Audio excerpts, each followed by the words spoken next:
One of the most important documents that you will produce in your family law matter is your affidavit.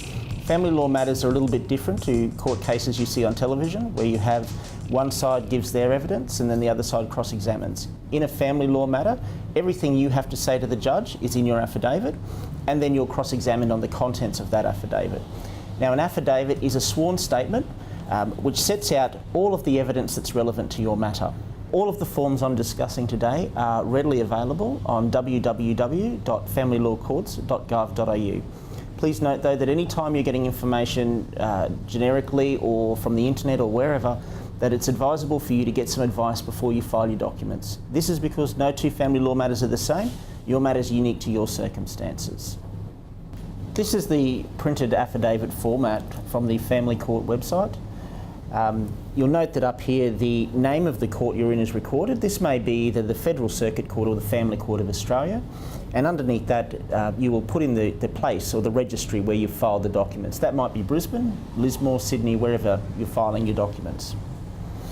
Over in this section here we have an official court box where the file number for your matter will be recorded, along with the location of the court and the time and date that your matter is in court. Underneath that, of course, is where you would put the names of the parties, and if you're the person that is bringing the application, you are the applicant. If you have been served with papers, then you are the respondent. So you'll put your name in the appropriate box there.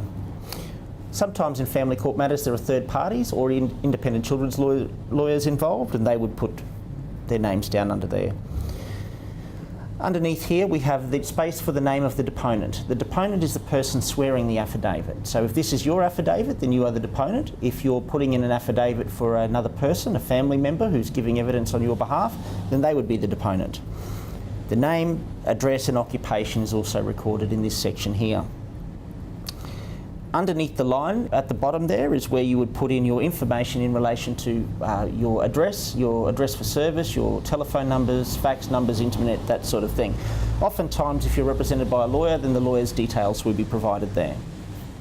Now, the affidavit is your story. This is your opportunity to provide your evidence to the judge. Now, there is a rule 15.09 of the Family Law Rules which sets out how that should be presented.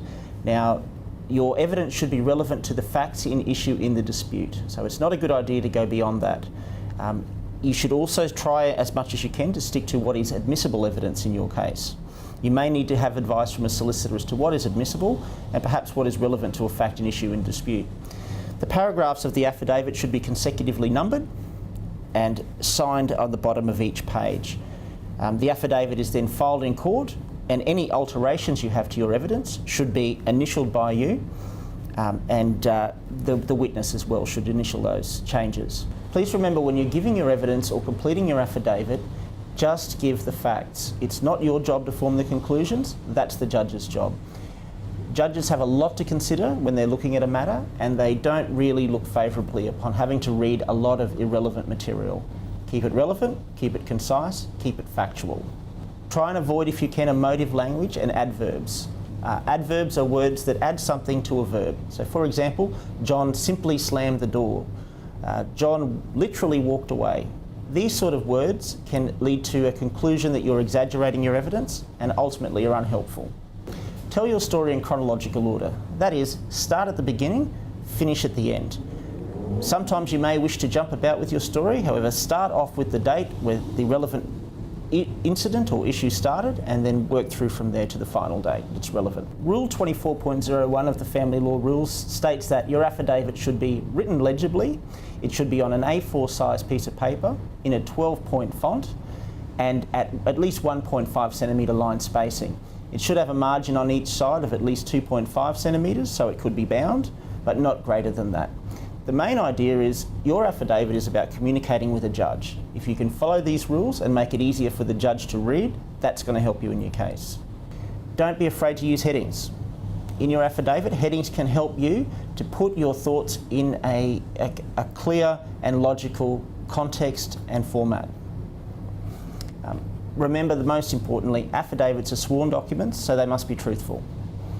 It is one of the worst things that you could do in a family court situation would be to caught out lying in an affidavit, and potentially you risk being convicted of a perjury charge were you to do that. Just flipping over the page of the affidavit form, Here we have what would arguably be the most important part. This is the jurat. This is the part that you sign with the witness to say that you've sworn or affirmed the affidavit. The deponent would sign there, record the place that the affidavit was signed and the date, and then the witness would witness the affidavit here, filling in their full name and their qualification. That is whether they're a Justice of the Peace, Commissioner for Declarations, or a legal practitioner in Australia. After that's been done, the affidavit is then sworn. Hopefully you found this useful today. Please note though, before filing any court documents, you should have some advice, or at least somebody have settled the document prior to filing. If you'd like to contact us, our website is www.hooperfamilylawyers.com.au. Thanks for listening today.